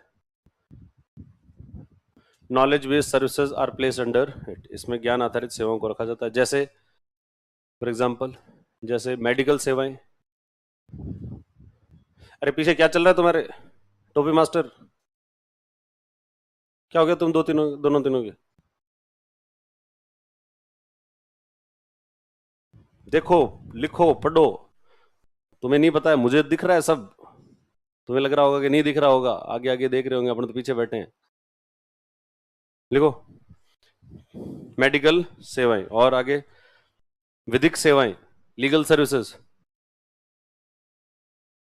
विधिक सेवाएं, लीगल सर्विसेज। विधिक सेवाएं, लीगल सर्विसेज। अनुसंधान, रिसर्च एंड डेवलपमेंट। अनुसंधान, रिसर्च एंड डेवलपमेंट। वैज्ञानिक सेवाएं, साइंटिफिक सर्विसेज। वैज्ञानिक सेवाएं, साइंटिफिक सर्विसेज। तो ये सब चीजें किसमें आती है, चतुर्थक। चतुर्थक के बाद में आ जाओ अगला, पंचक है। स्किल बेस्ड सर्विसेज तो टर्शरी में आ जाती है, बाकी सब तो टर्शरी में है। बाकी है, बाकी तो मुख्य सारी की सारी ये सब भी इसमें है, टर्शरी में है। सारी सेवाएं कहां पर आती है, टर्शरी में। उसमें से दो और निकाल दिया अलग, बस बाकी वो सब उधर रह गई। पंचक सेवाएं, quinary services.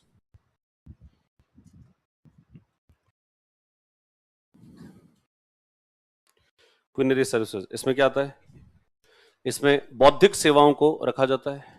Under it intellectual services are placed. बौद्धिक सेवाओं को रखा जाता है। Under it intellectual services are placed. बौद्धिक सेवाओं को रखा जाता है, इसमें बौद्धिक सेवाओं को रखा जाता है जो कि निर्णय लेने में महत्वपूर्ण भूमिका निभाती है, which play an important role in decision making. जो कि निर्णय लेने में महत्वपूर्ण भूमिका निभाती है, which play an important role in decision making. जो कि निर्णय लेने में महत्वपूर्ण भूमिका निभाती है, which play an important role in decision making. जो कि निर्णय लेने में महत्वपूर्ण भूमिका निभाते हैं। जैसे जैसे सिविल सेवाएं, सिविल सर्विसेज। सिविल सेवाएं, सिविल सर्विसेज। राजनीतिक सेवाएं, पॉलिटिकल सर्विसेज। राजनीतिक सेवाएं, पॉलिटिकल सर्विसेज। राजनीतिक सेवाएं, पॉलिटिकल सर्विसेज। कंपनी के उच्च प्रबंधन की सेवाएं, services of higher management of company. Company के उच्च प्रबंधन की सेवाएं, services of higher management of company. Company के उच्च प्रबंधन की सेवाएं। तो ये सब चीजें किसमें आती है, पंचक क्षेत्र में आती है। तो ये तीन क्षेत्र जो है वो होते हैं। अब देखो, किसी भी अर्थव्यवस्था का जो डेवलपमेंट होता है, किसी भी इकोनॉमी का जो डेवलपमेंट हुआ है, अगर विकास होगा तो कैसे होगा डेवलपमेंट?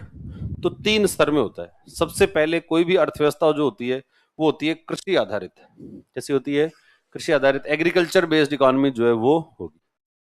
कोई भी देश जब भी डेवलपमेंट की पाथ पर आगे बढ़ेगा तो सबसे पहले क्या बनेगा, किस चीज को डेवलप किया जाएगा?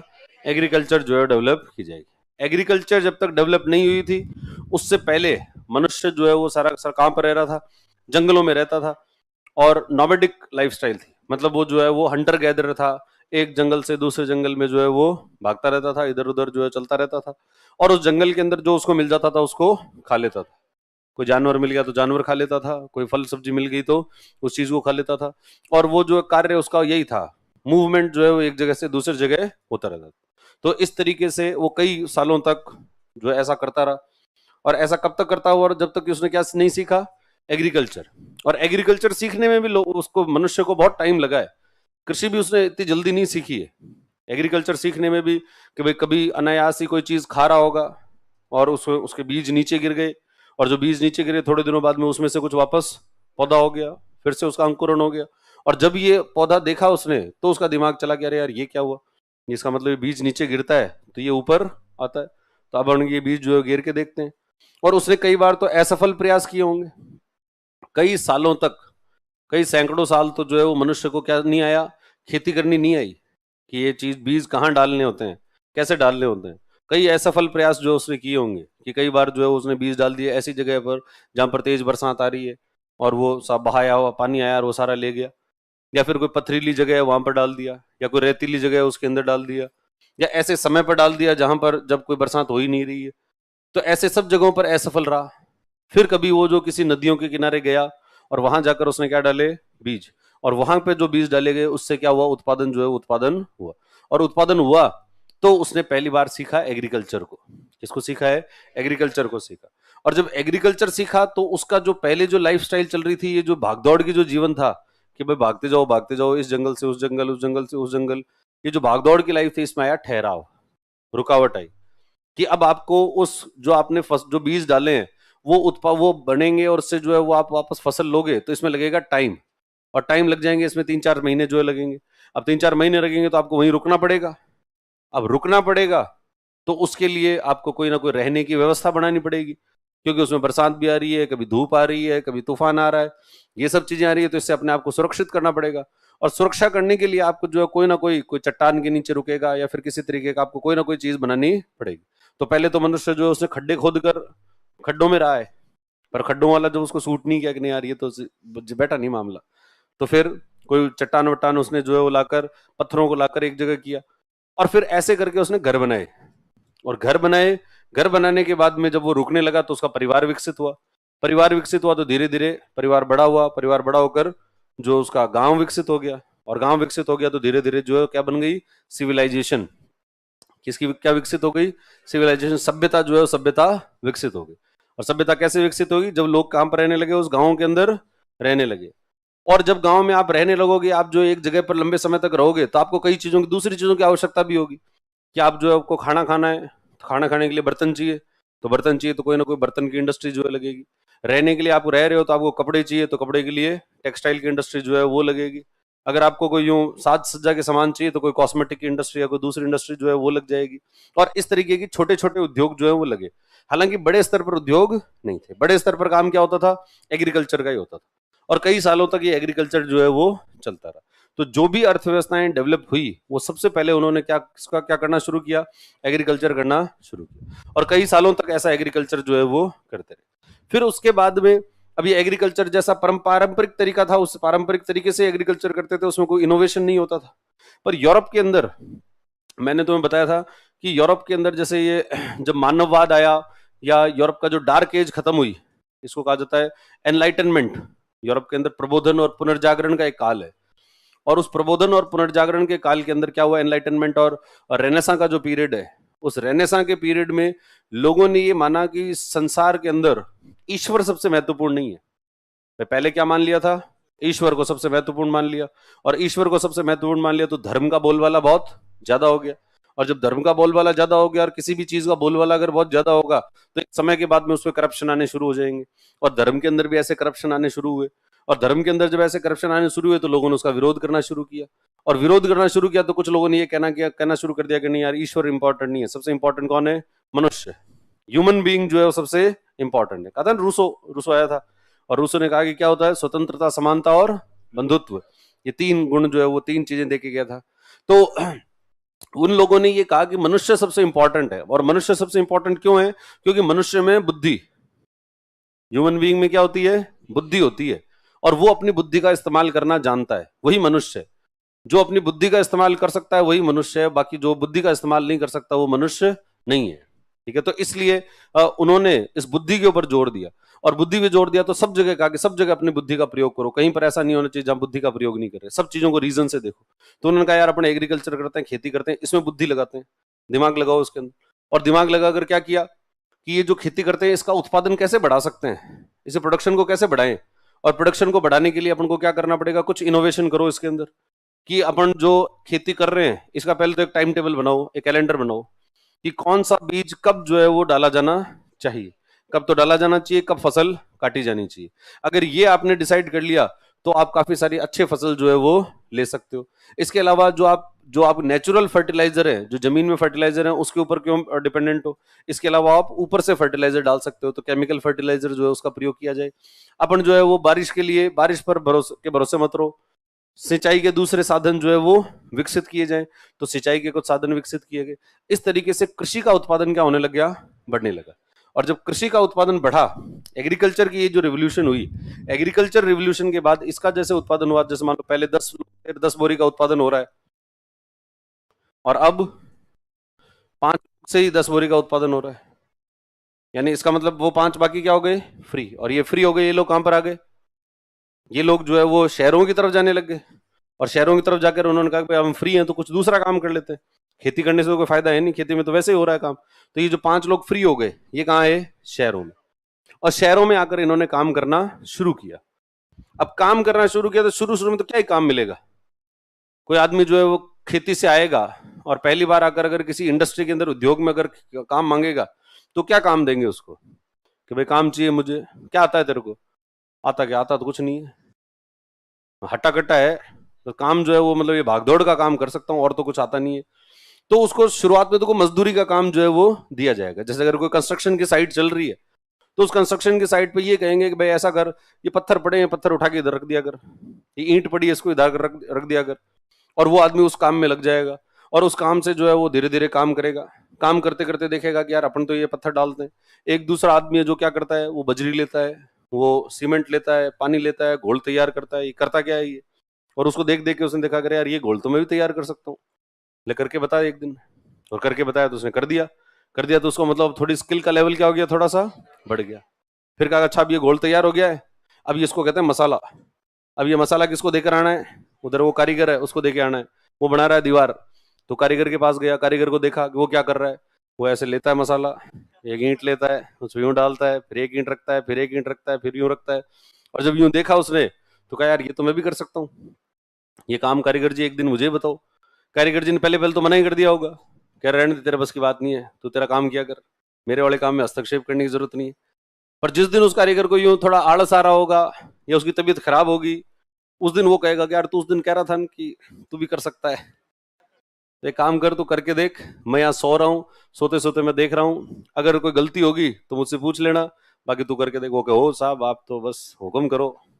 तो वो धीरे धीरे उसने क्या बना दी? दीवार बनाई। पहले एक बनाई, फिर दूसरी बनाई, फिर तीसरी बनाई, फिर उसका प्लास्टर करना सीख गया वो, फिर वो पूरा घर बनाना सीख गया। तो उसने पूरा घर बना लिया, और एक नहीं ऐसे 3-4 घर बना लिया। अब उस कारीगर से भी वो सीनियर कारीगर हो गया। अब क्या हो गया? वो एक सीनियर कारीगर। और ऐसे उसने जो 3-4 घर जब बना दिए तो उसको ये भी पता लग गया कि ये सब चीजें लाते कहाँ से हैं, ये सीमेंट कहाँ से लाते हैं, ये बजरी कहाँ से लाते हैं, ये मजदूर कहाँ से लाते हैं, इसका प्लान कहाँ से लाते हैं, ये आर्किटेक्ट कहाँ से होता है। इन सब चीजों के बारे में जो उसने पता जब लग गया तो उसने कहा कि अपन बनाएं क्यों, बनवा सकते हैं, किसी दूसरे को बनवाना हो तो मुझे कह दो, मैं सब बनवा दूंगा। तो यानी अब वो हो गया है वो ठेकेदार। अब वो क्या बन गया है? ठेकेदार बन गया। 3-4 उसने घर बनाए, ऐसे 5-7 घर बनाए, और धीरे धीरे उसने जो है वो कहा कि अब ठेकेदार से अब मैं थोड़ी बड़ी बिल्डिंग बनाऊंगा। फिर उसने छोटे छोटे कोई जो है वो 2-2 4-4 अपार्टमेंट जो है वो बनाने शुरू किए, और अपार्टमेंट से धीरे धीरे और बड़ा होता गया, और बढ़ाते बढ़ाते बड़े होते होते उसने ट्विन टावर बना दिए, इलीगली बना दिए भले, पर क्या बना दिए, ट्विन टावर जो है वो बना दी। तो यानी वो बन गया, इसका मतलब शहर का मशहूर बिल्डर, बहुत बड़ा बिल्डर जो है वो बन गया। करियर की शुरुआत कहां से की थी, बेलदारी से शुरुआत की थी, और कहां तक पहुंच गया, वो बड़ा बिल्डर जो है वो बन गया। अब ये बड़ा बिल्डर उसने बना, ये पूरा करियर का उसने जो प्रोग्रेशन हुआ, ये किसकी वजह से हुआ, इंडस्ट्री में लगातार काम करने से हुआ। क्योंकि उद्योगों में व्यक्ति जब लगातार काम करता रहता है, तो जैसे जैसे वो काम करता है वैसे वैसे उसकी स्किल का लेवल बढ़ता रहता है, एक्सपीरियंस होता रहता है, अनुभव के साथ उसका कौशल जो है वो बढ़ता जाता है, और जैसे जैसे कौशल बढ़ता जाता है वैसे वैसे उसकी इनकम के जो सोर्सेज हैं वो भी बढ़ते जाते हैं। और ऐसी जो परिस्थिति होती है उसमें वो जो अर्थव्यवस्था है वो कृषि से कैसी हो जाती है, उद्योग हो जाती है। कैसी हो गई वो, उद्योग, इंडस्ट्री पर आधारित हो गई, यानी एग्रीकल्चर आधारित नहीं रही। अब अर्थव्यवस्था कैसी हो गई है, उद्योग। अब ये जो बिल्डर है, अब इस बिल्डर ने इतने पैसे कमा लिए, तो ये क्या करेगा, अपने खुद की सुख सुविधाओं के लिए जो पैसा खर्च कर सकता है वो तो कर लिया। फिर फिर ये देखेगा कि यार अपन ने जो करियर की शुरुआत की थी वो की थी बेलदारी से, तो अपनी आने वाली पीढ़ी जो है उसको ऐसे दिन देखने ना पड़े, उनको इतनी समस्या नहीं देखनी पड़े, तो क्या करें, इस समस्या, इस ये आने वाली पीढ़ी है इसके जीवन थोड़ा और अच्छा कर दें। तो इसका जीवन अच्छा कैसे होगा, इसका जीवन अच्छा तब होगा जब इसको थोड़ी सी अपन शिक्षा दिलाएंगे। तो इसको अच्छी शिक्षा दिलाओ, तो ये कोशिश करेगा कि अपनी आने वाली पीढ़ी पर किस पर खर्च करे, शिक्षा पर, एजुकेशन जो है एजुकेशन पर खर्च करे, तो वो उनकी एजुकेशन पर खर्च करने लगेगा, शिक्षा पे खर्च करेगा, चिकित्सा पे खर्च करेगा कि ये बीमार नहीं पड़नी चाहिए, बीमार हो तो इनको अच्छा सा अच्छा इलाज मिलना चाहिए, और उनकी सुरक्षा के ऊपर भी खर्च करेगा, उनके पोषण पर भी खर्च करेगा कि इनको अच्छी चीजें खिलाओ। साहब दिमाग किससे तेज चलता है पता लगा, साहब बहुत बादाम से मिलता है, लो बादाम खा भाई, सुबह शाम जबरदस्ती ठूस कर दे देगा, अरे खा भाई बादाम खाने ही पड़ेंगे तेरे को। तो वो सब काम कर रहा है, जो उसको अनुभव नहीं हुए, जो चीजें खुद को नहीं मिली, वो सब किसको दे रहा है, अपने बच्चों को जो है देते। क्यों देता है बच्चों को, क्योंकि वो ये चाहता है कि मैंने जो दिन देखे थे वो बच्चों को देखने ना पड़े, उनका भविष्य उज्जवल होना चाहिए, उनका भविष्य कितना उज्जवल हो सकता है उसके लिए मैं क्या कर सकता हूं, वो सारे कार्य जो है व्यक्ति करता है।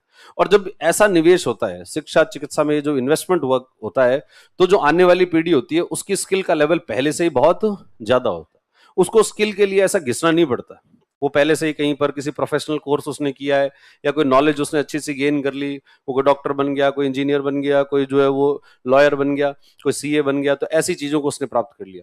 और ऐसी चीजों को प्राप्त करेगा तो फिर वो क्या देगा, सेवाएं देगा, और सेवा देगा तो अर्थव्यवस्था क्या बन जाएगी, वो बन जाएगी सेवा आधारित।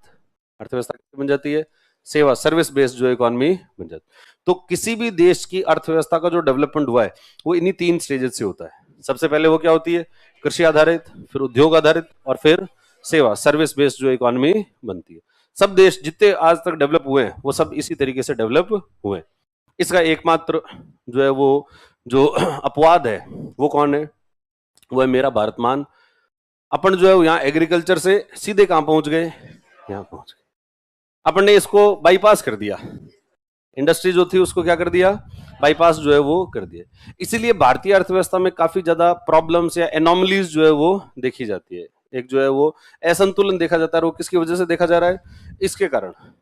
पहले हम थे कृषि आधारित और अब हो गए हम सेवा आधारित। स्वतंत्रता के समय at the time of independence जो है भारतीय जो अर्थव्यवस्था थी वो अर्थव्यवस्था थी कृषि आधारित, एग्रीकल्चर बेस्ड इकोनॉमी थी। हमारी जीडीपी में 50% से ज्यादा योगदान किसका था, एग्रीकल्चर का। जीडीपी का मतलब क्या होता है, जीडीपी का मतलब है उत्पादन, फुल फॉर्म नहीं, जीडीपी का मतलब क्या है, उत्पादन, प्रोडक्शन। जीडीपी शब्द जब भी बोला जाए तो दिमाग में क्या आना चाहिए, प्रोडक्शन, कि उत्पादन की चर्चा हो रही है। अगर मैं ये कहूं या फिर अखबार में ऐसा लिखा हुआ है कि भारत की जीडीपी तेज गति से बढ़ रही है, तो क्या समझोगे, उत्पादन क्या होता जा रहा है, बढ़ता जा रहा है। अगर ऐसा लिखा है कि नहीं जीडीपी गिर गई बहुत, प्रोडक्शन अब क्या होता जा रहा है, कम होता जा रहा है, तो या तो प्रोडक्शन बढ़ता है या प्रोडक्शन कम है। तो जीडीपी में 50% से ज्यादा योगदान एग्रीकल्चर का था। इसका मतलब क्या हुआ, जितना टोटल उत्पादन होता था उसमें 50% से ज्यादा उत्पादन कहां से होता था, कृषि से जो है वो हुआ करता था। ये कब की बात है, स्वतंत्रता की। और वर्तमान के अंदर सबसे ज्यादा उत्पादन कहां से होता है, सबसे ज्यादा जीडीपी में कंट्रीब्यूशन किसका है, सेवा क्षेत्र का कंट्रीब्यूशन सबसे ज्यादा है। लिखो, देखिए पैराग्राफ चेंज करके लिखना।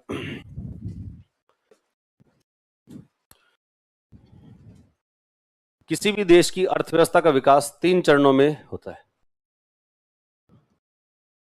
किसी भी देश की अर्थव्यवस्था का विकास, economy of any country develops in 3 phases। किसी भी देश की अर्थव्यवस्था का विकास 3 चरणों में होता है। Economy of any country develops in 3 phases।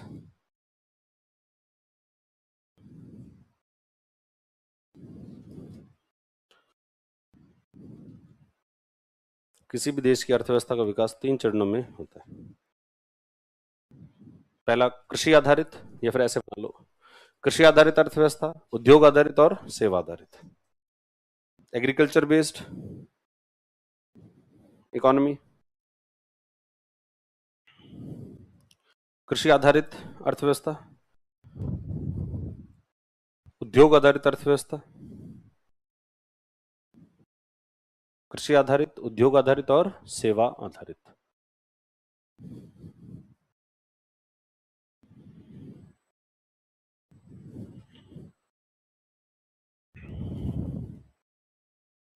ठीक है, फिर स्वतंत्रता के समय, at the time of independence, स्वतंत्रता के समय भारतीय अर्थव्यवस्था कृषि आधारित थी। At the time of independence Indian economy was based on agriculture. स्वतंत्रता के समय भारतीय अर्थव्यवस्था कृषि आधारित थी। At the time of independence Indian economy was based on agriculture. स्वतंत्रता के समय भारतीय अर्थव्यवस्था कृषि आधारित थी। At the time of independence Indian economy was based on agriculture. वर्तमान में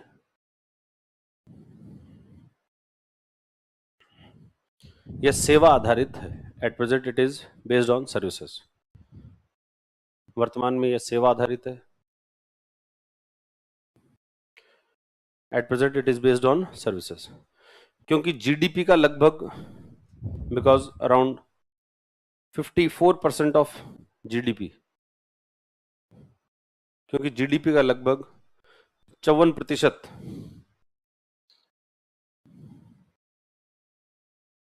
जीडीपी का लगभग 54% योगदान सेवा क्षेत्र से आता है। बिकॉज अराउंड 54%,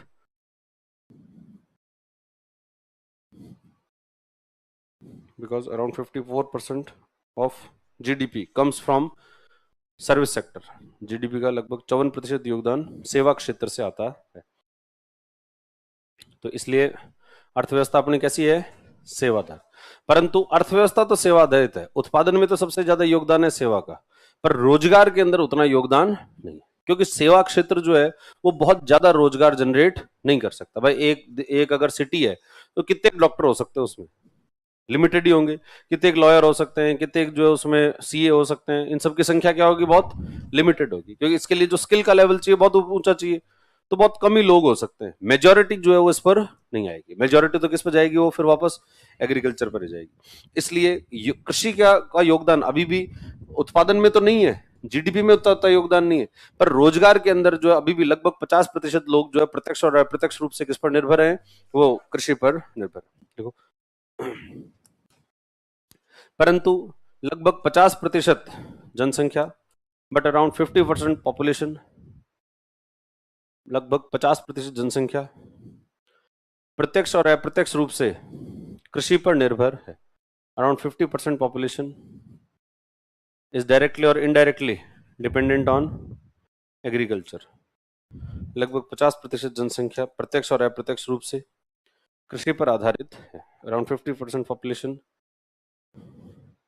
इज डायरेक्टली और इनडायरेक्टली डिपेंडेंट ऑन एग्रीकल्चर। ठीक है, तो ये हो गया सब अपने बेसिक कॉन्सेप्ट्स पूरे। इनडायरेक्टली मतलब सीधे नहीं है। एग्जाम्पल क्या? अब मैं खेती नहीं करता, पर मैं एक जो है वो पिकअप चलाता हूँ, जिसमें जो खेती करते हैं उनका सामान एक जगह से दूसरी जगह लेके जाता हूँ, तो मैं इनडायरेक्टली किस पर निर्भर हूँ? एग्रीकल्चर। चलो फिर आज के लिए तय करेंगे, बाकी